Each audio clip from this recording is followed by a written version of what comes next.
Hi, I'm Kate and I'm a speech therapist.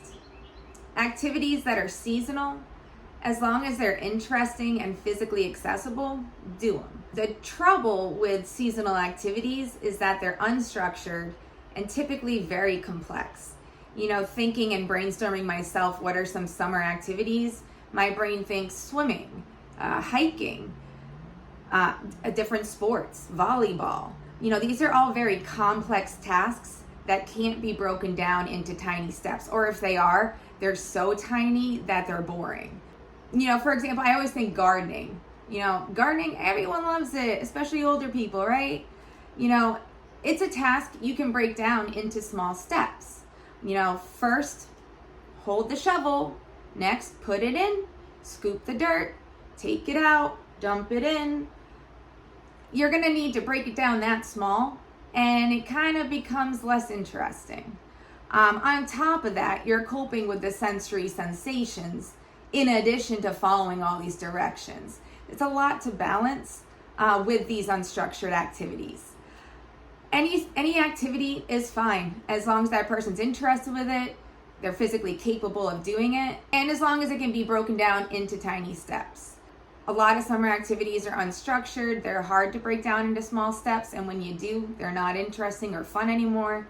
And you have to cope with the sensory thing, which brings me to, creating a structured activity using different tools that create that structure in a more accessible way. Using different tools, thinking of other structured activities you can do outside, a card game, coloring, reading a book. Very sedentary behaviors or very sedentary activities that really aren't going to encourage a lot of communication or interaction.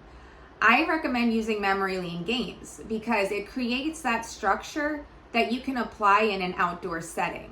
So it creates turn taking, an opportunity for that person to say something, to listen, and an opportunity for you to check in and observe how they're coping with the elements. Again, with being outdoors, you have to do two things. You have to run the activity and you have to help that person regulate the season.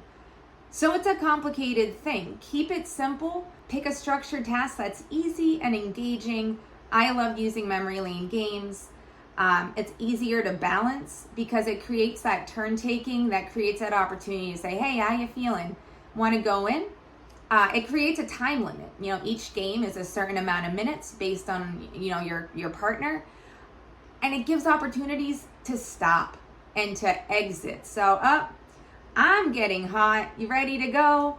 Things like that. It creates an exit strategy. So when you notice someone's becoming dysregulated or when you yourself are becoming dysregulated, it's more than, all right, get up, we're going, with no reason why.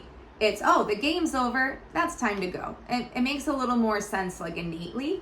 I think memory lane games also creates a picnic atmosphere that you're having casual conversation about preferred topics. The person's going to be able to engage in that conversation more because they have the visual supports. They have the pictures, they have the text. Even if they don't respond correctly, they have something to say.